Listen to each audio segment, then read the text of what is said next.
ਜਿੱਤ ਜਿਹੜੀ ਆ ਉਹ ਮਿਹਨਤਕਸ਼ ਲੋਕਾਂ ਦੀ ਆ, ਲੰਮਾ ਚਿਰ ਉਹ ਲੜੇ ਆ। ਇਸ ਕਰਕੇ ਜਿਹੜਾ ਉਹ ਕਹਿੰਦਾ ਸੀ ਵੀ 56 ਇੰਚ ਦੀ ਛਾਤੀ ਆ, ਮੈਨੂੰ ਕੋਈ ਹਰਾ ਨਹੀਂ ਸਕਦਾ, ਤੇ ਜਿਹੜਾ ਉਹ ਆਪਣਾ ਰੱਥ ਸਮੁੱਚੇ ਭਾਰਤ ਦੇ ਵਿੱਚ ਲੈ ਕੇ ਤੁਰਿਆ ਸੀ, ਤੇ ਆਹ ਮਿਹਨਤਕਸ਼ ਲੋਕਾਂ ਨੇ ਉਹਦਾ ਰੱਥ ਰੋਕਤਾ।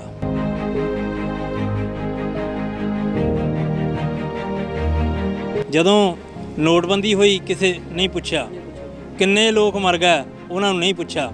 ਉਸ ਤੋਂ ਉਪਰੰਤ 370 ਧਾਰਾ ਖਤਮ ਕੀਤੀ, 35 ਇਹ ਕੀਤੀ ਜੰਮੂ ਕਸ਼ਮੀਰ 'ਚ, ਉਹ ਚੁੱਪ ਕਰਕੇ ਕਿਸੇ ਨੇ ਪੁੱਛਿਆ ਨਹੀਂ, ਕਿਉਂਕਿ ਉਹਨੂੰ ਦੇਖਿਆ ਵੀ ਕੋਈ ਪੁੱਛਦਾ ਨਹੀਂ ਤੇ ਜੋ ਮੈਂ ਮਰਜ਼ੀ ਕਰੀ ਜਾਵਾਂ।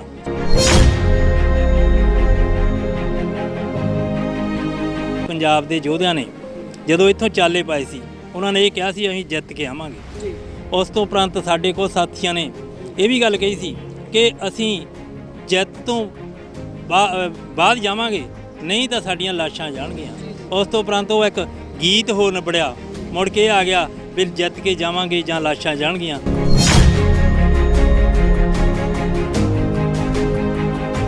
ਨਰਿੰਦਰ ਮੋਦੀ ਨੂੰ ਜਿਹਨਾਂ ਘਰਾਣਿਆਂ ਨੇ ਇੱਥੇ ਤੇ ਪਹੁੰਚਦਾ ਕੀਤਾ ਸੀ, ਕਿਉਂਕਿ ਨਰਿੰਦਰ ਮੋਦੀ ਭਾਰਤ ਦਾ ਪ੍ਰਧਾਨ ਮੰਤਰੀ ਨਹੀਂ ਬਣਨਾ ਸੀ, LK ਅਡਵਾਨੀ ਨੇ ਬਣਨਾ ਸੀ। ਉਹਨਾਂ ਨੇ ਜਿਨ੍ਹਾਂ ਨੇ ਉਹ ਫੰਡ ਦਿੱਤੇ ਆ, ਪੈਸੇ ਦਿੱਤੇ ਆ, ਉਹ ਕਹਿੰਦੇ ਸੀ ਅਸੀਂ ਆਪਣੇ ਢੰਗ ਨਾਲ ਹੀ ਕੰਮ ਕਰਾਉਣਾ, ਤੇ ਉਸ ਕਰਕੇ ਉਹਨਾਂ ਦਾ ਮੂੰਹ ਮੋੜਿਆ। ਤੇ ਇਹ ਗੱਲ ਸਪਸ਼ਟ ਆ ਕਿ ਆਹ 5 ਸਟੇਟਾਂ ਦੇ ਵਿੱਚ ਜਿਹੜੀਆਂ ਚੋਣਾਂ ਆ ਰਹੀਆਂ, ਉਹਦਾ ਜਦੋਂ ਸਰਵੇ ਆਇਆ 230 ਸੀਟਾਂ UP 'ਚੋਂ ਹਾਰ ਰਿਹਾ, ਤੇ ਉਹਨੇ ਦੇਖਿਆ ਵੀ ਇਹ ਰੱਟੇ ਖੜ ਗਏ ਆ।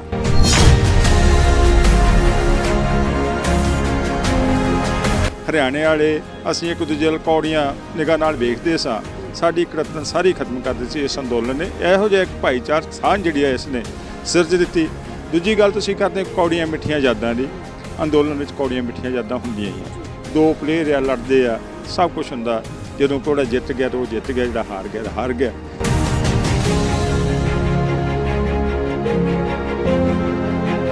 ਲੋਕੀ ਕਹਿੰਦੇ ਵੀ ਇਹਨੇ 25-30 ਸਾਲ ਦੀ ਜਿਹੜੀ ਇਹਦੀ ਹੈਗੀ ਆਪਣੀ ਪੋਲੀਟੀਕਲ ਲਾਈਫ ਆ, ਮੋਦੀ ਨੇ ਪਿੱਛੇ ਪੈਰ ਨਹੀਂ ਕੀਤਾ। ਇਹਨੂੰ ਇਹ ਨਹੀਂ ਪਤਾ ਵੀ ਪੰਜਾਬੀ ਦਾ ਇਤਿਹਾਸ 550 ਸਾਲ ਦਾ ਹੈ, ਗੁਰੂ ਨਾਨਕ ਦੇਵ ਜੀ ਤੋਂ ਸ਼ੁਰੂ ਹੋ ਕੇ ਅੱਜ ਤੱਕ ਉੱਦਾਂ ਹੀ ਚੱਲਦਾ। ਤੇ ਕਿੱਥੇ 30 ਸਾਲ, ਕਿੱਥੇ 550 ਸਾਲ। ਸੋ ਸਾਨੂੰ ਜਿਹੜਾ ਵਿਰਾਸਤ ਵਿੱਚ ਮਿਲਿਆ ਹੈ,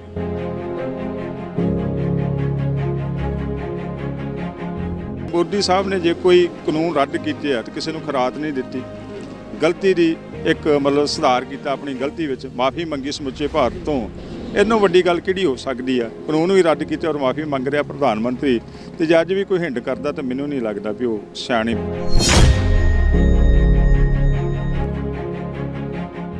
ਦੇਸ਼ ਵਿਦੇਸ਼ ਟਾਈਮ ਦੇਖ ਰਹੇ ਸਰ ਦਰਸ਼ਕਾਂ ਦਾ ਬਹੁਤ ਬਹੁਤ ਸਵਾਗਤ ਹੈ ਜੀ। ਮੈਂ ਇੰਦਰਪਾਲ ਸਿੰਘ ਧੁੰਨਾ, ਲੋਡੋਵਾਲ ਟੋਲ ਪਲਾਜ਼ੇ ਤੇ ਖੜੇ ਹਾਂ। ਕੱਲ ਕਿਸਾਨ ਜਿਹੜੇ ਨੇ ਆਪਣੇ ਘਰਾਂ ਨੂੰ ਚਾਲੇ ਪਾਉਣਗੇ ਤਾਂ 15 ਤਰੀਕ ਨੂੰ ਟੋਲ ਖਾਲੀ ਕਰਨ ਦਾ ਐਲਾਨ ਕੀਤਾ ਗਿਆ। ਜਿੱਤ ਦਾ ਜਸ਼ਨ ਵੀ ਇੱਥੇ ਸਾਨੂੰ ਦੇਖਣ ਨੂੰ ਮਿਲਿਆ।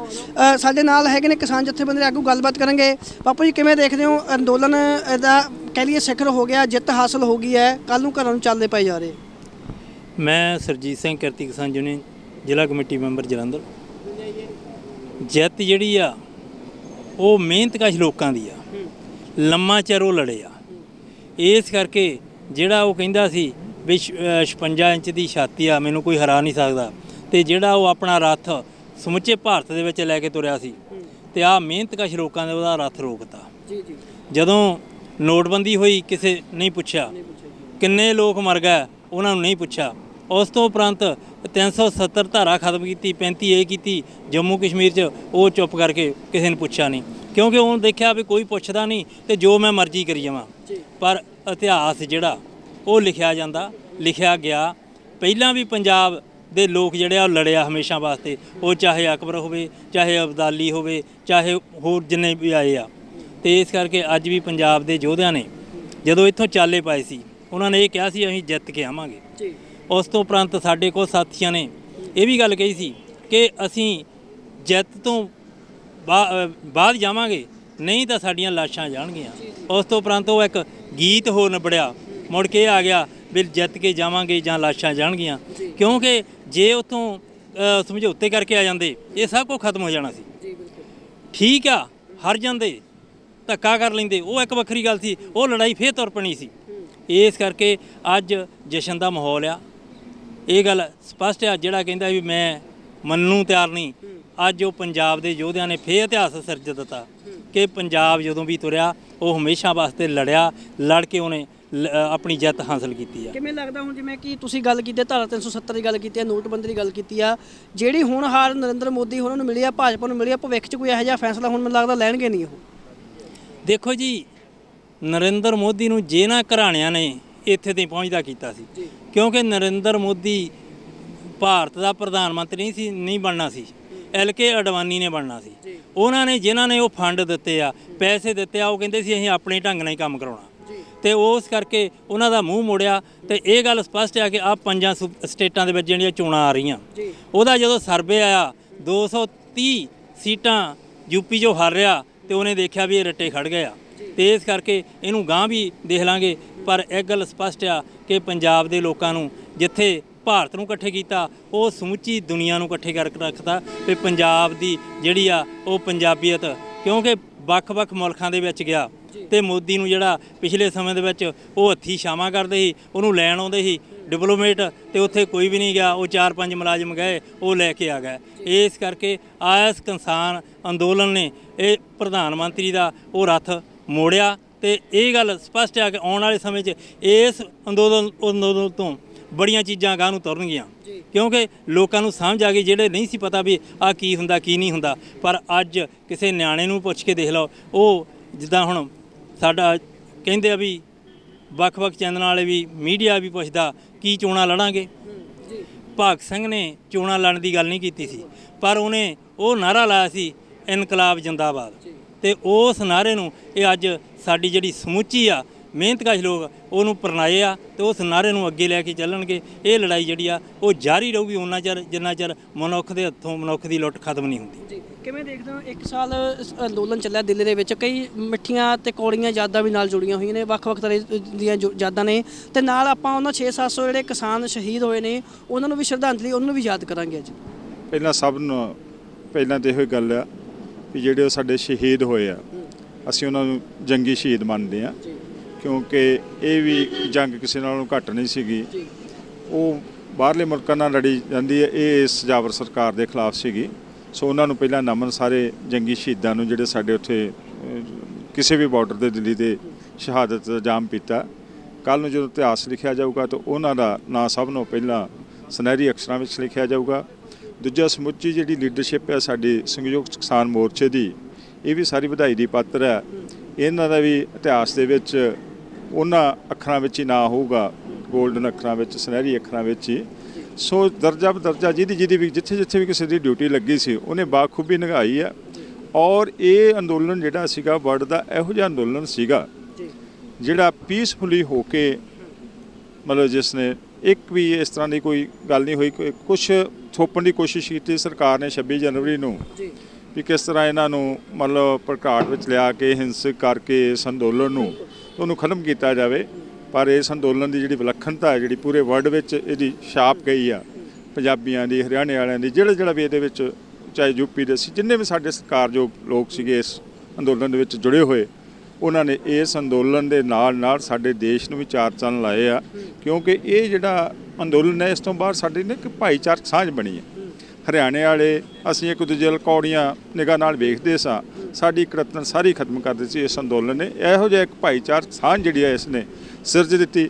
ਦੂਜੀ ਗੱਲ ਤੁਸੀਂ ਕਰਦੇ ਕੌੜੀਆਂ ਮਿੱਠੀਆਂ ਯਾਦਾਂ ਦੀ, ਅੰਦੋਲਨ ਵਿੱਚ ਕੌੜੀਆਂ ਮਿੱਠੀਆਂ ਯਾਦਾਂ ਹੁੰਦੀਆਂ ਹੀ ਆ। ਦੋ ਪਲੇਅਰ ਆ, ਲੜਦੇ ਆ, ਸਭ ਕੁਝ ਹੁੰਦਾ। ਜਦੋਂ ਕੋੜਾ ਜਿੱਤ ਗਿਆ ਤਾਂ ਉਹ ਜਿੱਤ ਗਿਆ, ਜਿਹੜਾ ਹਾਰ ਗਿਆ ਤਾਂ ਹਾਰ ਗਿਆ। ਇਸ ਵੇਲੇ ਅਸੀਂ ਛੋਟੀਆਂ ਗੱਲਾਂ ਵਿੱਚ ਨਹੀਂ ਪੈਣਾ ਚਾਹੁੰਦੇ, ਕਿਉਂਕਿ ਜਿੱਤ ਹੁੰਦੀ ਆ। ਇਹ ਲੜਦੇ ਹੋਏ ਲੋਕਾਂ ਦੀ ਜਿੱਤ ਕਹਿ ਲਓ, ਜਨ ਅੰਦੋਲਨ ਬਣ ਗਿਆ ਸੀ। ਭਾਰਤ ਦੇ ਹਰ ਇੱਕ ਵਾਸੀ ਦੀ ਅਸੀਂ ਸਮਝਦੇ ਵੀ ਜਿੱਤ ਆ, ਜਿਹੜੇ ਇਨਸਾਫ ਪਸੰਦ ਲੋਕ ਨੇ। ਸੋ ਇਹ ਇਤਿਹਾਸ ਸਿਰਜਿਆ ਇਹਨਾਂ ਜਥੇਬੰਦੀਆਂ ਨੇ, ਜਿੰਨਾ ਵੀ ਇਹਨਾਂ ਦਾ ਮਤਲਬ ਸਤਿਕਾਰ ਸ਼ਲਾਘਾ ਜਿੰਨੀ ਵੀ ਕਰ ਲਈ ਉਹ ਥੋੜ੍ਹੀ ਆ, ਜੋ ਇਹਨਾਂ ਨੇ ਜਿੰਨੇ ਡਿਸਪਲਿਨ ਵਿੱਚ ਰੱਖ ਕੇ ਲੋਕਾਂ ਨੂੰ ਲੜਾਈ ਦੇ ਮੁਹਾਜ ਦੇ ਵਿੱਚ ਝੋਕ ਕੇ ਔਰ ਸਫਲਤਾ ਦੇ ਝੰਡੇ ਗੱਡੇ ਆ ਦਿੱਲੀ ਵਾਲੇ ਬਾਰਡਰ 'ਤੇ। ਤਾਂ ਇਸ ਕਰਕੇ ਇਹੋ ਜਿਹੀ ਗੱਲ ਆ ਵੀ ਸਰਕਾਰਾਂ ਜਿਹੜੀਆਂ ਆ, ਪਹਿਲੀ ਵਾਰੀ ਹੋਇਆ ਵੀ ਕੋਈ ਕਾਨੂੰਨ ਬਣਿਆ ਹੋਵੇ।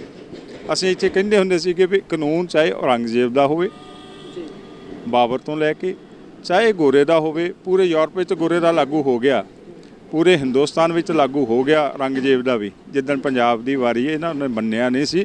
ਇਹ ਪੰਜਾਬ ਦੀ ਮਤਲਬ ਵਿਲੱਖਣਤਾ ਹੈ ਇਸ ਧਰਤੀ ਦੀ। ਆਪਾਂ ਸਾਰੇ ਵਧਾਈ ਦੇ ਪਾਤਰ ਹਾਂ, ਤੁਸੀਂ ਉਹ ਸਾਰੇ ਆਪਾਂ ਵਧਾਈ ਦੇ ਪਾਤਰ ਹਾਂ ਜਿਹੜੇ ਆਪਾਂ ਵਿਚਰਦੇ ਹਾਂ, ਜਿੱਥੇ ਮਤਲਬ ਜਨਮ ਹੋਇਆ ਇੱਥੇ।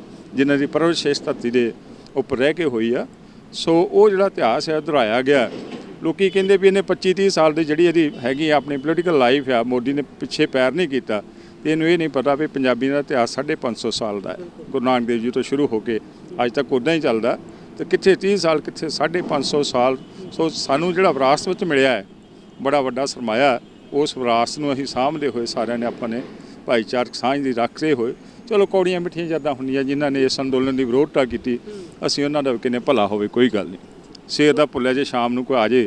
ਜਿਵੇਂ ਬੀਜੇਪੀ ਵਾਲੇ ਕਹਿੰਦੇ ਸੀ ਵੀ ਕਾਨੂੰਨ ਤਾਂ ਬਹੁਤ ਵਧੀਆ ਨੇ, ਵਾਪਸ ਨਹੀਂ ਹੋਣਗੇ ਕਦੇ ਵੀ, ਜਿੱਥੇ ਤੱਕ ਮਰਜ਼ੀ ਜ਼ੋਰ ਲਾ ਲਓ। ਬਥੇਰੇ ਲੀਡਰਾਂ ਨੇ ਕਿਹਾ, ਕਿਸਾਨਾਂ ਨੂੰ ਵੱਖ-ਵੱਖ ਧਾਰਨਾਵਾਂ ਨਾਲ ਜੋੜ ਕੇ ਦੇਖਿਆ, ਕੋਈ ਖਾਲਿਸਤਾਨੀ ਕਹਿੰਦਾ, ਕੋਈ ਮਵਾਲੀ ਕਹਿੰਦਾ ਸੀਗਾ।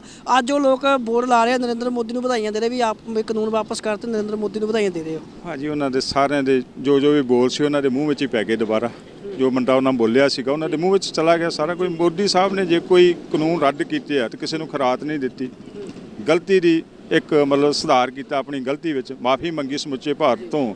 ਇਹਨੋਂ ਵੱਡੀ ਗੱਲ ਕਿਹੜੀ ਹੋ ਸਕਦੀ ਆ? ਕਾਨੂੰਨ ਵੀ ਰੱਦ ਕੀਤੇ ਔਰ ਮਾਫੀ ਮੰਗ ਰਿਹਾ ਪ੍ਰਧਾਨ ਮੰਤਰੀ। ਤੇ ਜੇ ਅੱਜ ਵੀ ਕੋਈ ਹਿੰਡ ਕਰਦਾ ਤਾਂ ਮੈਨੂੰ ਨਹੀਂ ਲੱਗਦਾ ਵੀ ਉਹ ਸਿਆਣਪ ਕਰ ਰਿਹਾ। ਸਵਾਲ ਕਰੂੰਗਾ, 15 ਤਰੀਕ ਦਾ ਸੰਯੁਕਤ ਕਿਸਾਨ ਮੋਰਚੇ ਨੇ ਐਲਾਨ ਕੀਤਾ, 15 ਨੂੰ ਜਿਹੜੇ ਟੋਲ ਨੇ ਉਹ ਖਾਲੀ ਕੀਤੇ ਜਾਣਗੇ। ਤੁਹਾਡੇ ਕਿਸ ਤਰ੍ਹਾਂ ਦਾ ਹੁਣ ਤੱਕ ਜਿਹੜੇ ਆਰਡਰ ਉੱਥੋਂ ਆਏ ਹੈਗੇ ਨੇ ਸੰਯੁਕਤ ਕਿਸਾਨ ਮੋਰਚੇ? ਸੰਯੁਕਤ ਕਿਸਾਨ ਮੋਰਚੇ ਦੇ ਕੱਲ੍ਹ ਨੂੰ ਉੱਥੋਂ ਚਾਲੇ ਪਾਉਣੇ ਆ ਜੀ। ਪਰਸੋਂ ਨੂੰ ਇੱਥੇ ਤਕਰੀਬਨ 12 ਦੇ ਲਾਗੇ ਛਾਗੇ ਇਸ ਟੋਲ ਪਲਾਜ਼ੇ ਤੇ ਪਹੁੰਚਣਾ। ਉਸ ਤੋਂ ਉਪਰੰਤ 13 ਤਰੀਕ ਨੂੰ ਸਮੁੱਚੀ ਲੀਡਰਸ਼ਿਪ ਜਿਹੜੀ ਆ ਪੰਜਾਬ ਦੀ, ਉਹਨਾਂ ਨੇ ਅਕਾਲ ਤਖਤ ਤੇ ਨਤਮਸਤਕ ਹੋਣਾ। ਤੇ 15 ਤਰੀਕ ਨੂੰ ਜਿੰਨੇ ਸਾਡੇ ਆਹ ਧਰਨੇ ਲੱਗੇ ਆ ਤਕਰੀਬਨ 107 110 ਦੇ ਲਾਗੇ ਛਾਗੇ ਆ, ਤੇ ਉਹਨਾਂ ਤੇ 15 ਤਰੀਕ ਨੂੰ ਉਹ ਸਾਰੇ ਜਿਹੜੇ ਇੱਥੇ ਪ੍ਰੋਗਰਾਮ ਹੋਣਗੇ, ਉਹ ਜਿਹੜਾ ਜਥੇਬੰਦੀਆਂ 15 ਤਰੀਕ ਨੂੰ ਗਾਂ ਕੀ ਕਰਨਾ, ਕਿਸ ਢੰਗ ਨਾਲ ਕਰਨਾ, ਉਹ ਐਲਾਨ ਕਰਨਗੀਆਂ। 12 ਨਾਈਟ ਸਟੇ ਇੱਥੇ ਹੋਏਗੀ ਜਾਂ 12 ਨੂੰ ਇੱਥੋਂ ਚੱਲ ਹੀ ਪਾਉਣੇ, ਇੱਥੋਂ ਵੀ ਲੰਘ ਜਾਣਗੇ ਅੱਗੇ? 12 ਤਰੀਕ ਨੂੰ 9 ਤਰੀਕ ਨੂੰ ਚੱਲ ਕੇ 11 ਤਰੀਕ ਨੂੰ ਸੌਰੀ 11 ਤਰੀਕ ਨੂੰ ਚੱਲ ਕੇ ਰਾਤ ਨੂੰ ਫਤਿਹਗੜ੍ਹ ਸਾਹਿਬ ਰਹਿਣਾ। ਫਤਿਹਗੜ੍ਹ ਸਾਹਿਬ ਤੋਂ ਸਵੇਰੇ ਚੱਲ ਕੇ ਦੁਪਹਿਰ ਨੂੰ 12 ਦੇ ਲਾਗੇ ਛਾਗੇ ਇੱਥੇ ਪਹੁੰਚਣਾ। ਤੇ ਇੱਥੋਂ ਜਿਹੜੇ ਉਹ ਲਾਗੇ ਦੇ ਆ, ਗਾਂ ਦੇ ਆ, ਉਹ ਆਪੋ ਆਪਣੇ ਉਹ ਘਰਾਂ ਨੂੰ ਪਰਤਣਗੇ। ਤੇ ਉਸ ਤੋਂ ਉਪਰੰਤ ਜਿਹੜਾ ਉਹ 13 ਨੂੰ ਸਾਡੇ ਉਹ ਸਾਥੀ ਦਰਬਾਰ ਸਾਹਿਬ ਨਤਮਸਤਕ ਹੋਣਗੇ। ਤੇ 15 ਤਰੀਕ ਨੂੰ ਸਮੁੱਚੇ ਜਿਹੜੇ ਟੋਲ ਪਲਾਜ਼ੇ ਜਿਹੜੇ ਧਰਨੇ ਆ ਜਾਂ ਜਿਹੜੇ ਉਹ ਆਪਣੇ ਪੰਪ ਆ ਜਾਂ ਹੋਰ ਆ, ਉਹ ਸਮੁੱਚਿਆਂ ਤੇ ਉਹਨਾਂ ਤੇ ਉਹ ਬਹਿ ਕੇ ਉਹ ਗੱਲਬਾਤ ਕਰਨ ਤੋਂ ਉਪਰੰਤ ਇਹ ਜਿਹੜੇ ਆ ਇਹ ਚੱਕੇ ਜਾਣਗੇ। Thank you. ਸੋ ਇਹ ਸਨ ਕਿਸਾਨ ਜਥੇਬੰਦੀ ਦੇ ਆਗੂ ਜਿਹੜੇ ਟੋਲ ਪਲਾਜ਼ਾ ਉੱਤੇ ਲਗਾਤਾਰ ਡਟੇ ਹੋਏ ਨੇ। ਜਦੋਂ ਤੋਂ ਜਿਹੜਾ ਕਿਸਾਨੀ ਮੋਰਚਾ ਸ਼ੁਰੂ ਹੋਇਆ ਉਦੋਂ ਤੋਂ ਟੋਲ ਪਲਾਜ਼ਾ ਉੱਤੇ ਡਟੇ ਹੋਏ ਨੇ, ਤਾਂ ਖੁਸ਼ੀ ਦੀ ਲਹਿਰ ਪਾਈ ਜਾ ਰਹੀ ਆ। ਤਾਂ ਬਾਪੂ ਉਹਨਾਂ ਦਾ ਸਾਫ਼ ਤੌਰ ਤੇ ਕਹਿਣਾ ਵੀ ਕੋਰੀਆਂ ਮਿੱਠੀਆਂ ਯਾਦਾਂ ਇੱਕ ਪਾਸੇ ਰਹਿ ਗਈ, ਜਦੋਂ ਅਸੀਂ ਜਿੱਤ ਹਾਸਲ ਕਰ ਲਈ ਹੈ ਤਾਂ ਅਸੀਂ ਉਹਨਾਂ ਛੋਟੀਆਂ ਗੱਲਾਂ ਵੱਲ ਲਈ ਜਾਵਾਂਗੇ। ਤਾਂ ਉਹਨਾਂ ਨੇ ਸਾਰਾ ਦੱਸਿਆ ਵੀ ਕਿਸ ਤਰ੍ਹਾਂ 11 ਤਰੀਕ ਨੂੰ ਉੱਥੋਂ ਜਾ ਕੇ ਸ਼੍ਰੀ ਫਤਿਹਗੜ੍ਹ ਸਾਹਿਬ ਸਟੇ ਕਰਨ ਤੋਂ ਬਾਅਦ 12 ਤਰੀਕ ਨੂੰ ਇਸੇ ਰਸਤੇ ਸ਼੍ਰੀ ਦਰਬਾਰ ਸਾਹਿਬ ਸ਼੍ਰੀ ਅਕਾਲ ਤਖਤ ਸਾਹਿਬ ਨੂੰ ਮੱਥਾ ਟੇਕਣ ਜਾਣਗੇ। ਇੱਥੇ ਵੀ ਇੱਕ ਵੱਡਾ ਪ੍ਰੋਗਰਾਮ ਹੋਏਗਾ, ਜਦੋਂ ਇੱਥੋਂ ਲੰਘਣਗੇ ਤਾਂ ਵੱਡਾ ਭਰਵਾਂ ਸਵਾਗਤ ਹੈ ਪੰਜਾਬ ਦੇ ਥਾਈਂ ਥਾਈਂ ਉਹਨਾਂ ਲੋਕਾਂ ਦਾ ਹੋਏਗਾ, ਉਹਨਾਂ ਕਿਰਤੀ ਕਿਸਾਨਾਂ ਦਾ ਹੋਏਗਾ ਜਿਨ੍ਹਾਂ ਨੇ ਮੋਦੀ ਵਰਗੀ ਜ਼ਾਲਮ ਸਰਕਾਰ ਨੂੰ ਗੋਡੇ ਟੇਕਣ ਤੇ ਮਜਬੂਰ ਕਰਤਾ, ਜਿਨ੍ਹਾਂ ਨੇ ਇਸ ਕਦਰ ਤੱਕ ਉਹਨੂੰ ਮਜਬੂਰ ਕਰ। ਜਿਹੜੇ ਲੋਕ ਕਹਿੰਦੇ ਸੀ ਵੀ ਕਾਨੂੰਨ ਬਹੁਤ ਵਧੀਆ ਨੇ, ਅੱਜ ਉਹ ਕਾਨੂੰਨ ਵਾਪਸ ਹੋਣ ਤੇ ਵਧਾਈਆਂ ਦਿੰਦੇ ਨਹੀਂ ਥੱਕਦੇ। ਮੈਂ ਇੰਦਰਪਾਲ ਸਿੰਘ ਧੁੰਨਾ, ਕੈਮਰਾਮੈਨ ਰਾਕੇਸ਼ ਸ਼ਰਮਾ ਨਾਲ, ਦੇਖਦੇ ਰਹੋ ਦੇਸ਼ ਵਿਦੇਸ਼ ਟਾਈਮ। ਸਤਿ ਸ਼੍ਰੀ ਅਕਾਲ।